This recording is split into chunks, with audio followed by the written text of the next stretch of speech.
Hello దోస్తులు, అందరికీ సంక్రాంతి శుభాకాంక్షలు. మీరు ఎలా జరుపుకున్నారు సంక్రాంతి? మేమైతే పొద్దున్నే లేచి కొత్త బట్టలు వేసుకొని ఇంటికి ఎన్ని గుమ్మాలు ఉన్నాయో ప్రతి గడపని రేగి పండ్లు, నవధాన్యాలు, పువ్వులు పెట్టి చక్కగా అలంకరించుకుంటామండి.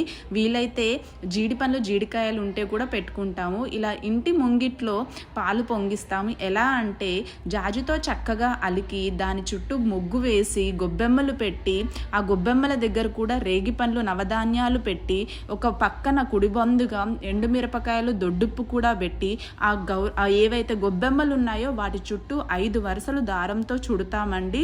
ఆ తర్వాత ఆవు పిడకల పైన కొత్త కుండ పెట్టి నిప్పును వెలిగిస్తాము. ఆ కొత్త కుండలను కూడా 2 కొత్త కుండలను తీసుకొని వాటికి సున్నం రాసి కంకణం కట్టి బొట్లు పెట్టి అలంకరిస్తాము. ఆ కొత్త కుండలో పాలు పోసి మన 5 వేళ్ళకి ఎన్నైతే బియ్యపు గింజలు వస్తాయో అన్ని బియ్యపు గింజలు వేసి ఆ కొత్త కుండని మూతతో కాదండి, మరి ఒక కుండతోనే మూస్తాము.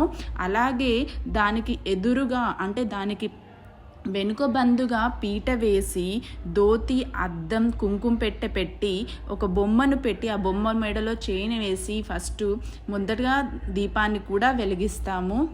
ఇలా వెలిగించిన తర్వాత యాక్చువల్గా ఇది మా అమ్మ వాళ్ళకి పాలు పొంగించే వంచన లేదండి, మా అత్తయ్య వాళ్ళకు ఉంది. మా మామయ్య ఉన్నన్ని రోజులు మా అత్తమ్మే ఇవన్నీ పద్ధతులు చూసుకునేవారు.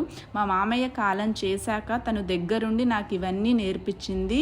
చూసారా, నేను యాక్చువల్గా జొన్నదండ్లు ఇవన్నీ కూడా పెట్టాలి, నేను మర్చిపోయాను. పాలు పొంగించే మధ్యలో మా అత్తమ్మ గుర్తు చేసి పెట్టించింది. మధ్యలో ఈ దట్టి నిప్పులకి కొంచెం కుండ కదులుతూ ఉందని సరిచేస్తూ ఉన్నాము. చూసారా, పాలు పొంగడం తూర్పు బందుగా మొదలైపోయింది. ఇలా వాకిట్లో పాలు పొంగిస్తే చాలా మంచిదని పెద్దవాళ్ళు, అత్తయ్య వాళ్ళు కూడా చెప్తూ ఉంటారు. అలాగే ఆవు పిడకలతో వచ్చిన ఏదైతే ఉందో ఆ వాసన పీల్చడం వల్ల కూడా మన ఆరోగ్యానికి ఎంతో మంచిదండి. అందుకే పెద్దల సాంప్రదాయాలు చాలా మంచివని చెప్తూ ఉంటారు. ఇలా అన్ని వైపులుగా పాలు పొంగుతూ లోపల అన్నం ఉడికే వరకు అలాగే వదిలేస్తాము. ఆ తర్వాత కడుపులో గాలుతూ ఉంది కదా, వంటలు కూడా చూసేద్దామా ఏమేమో ఉన్నాయా. మటన్, చికెన్, బోటి, చికెన్ ఫ్రై, బొక్కల పులుసు, అలాగే పప్పు, ఆలుగడ్డ మసాలా ఆలు, ఇన్ని రకాలు ఉన్నాయి. వీటితో పాటు బిర్యానీ, కలెగూర ఈరోజు సంక్రాంతి రోజు వండుతాం కానీ నెక్స్ట్ డే కనుమ రోజు తింటాము. మీరు ఎలా చేసుకుంటారో కామెంట్స్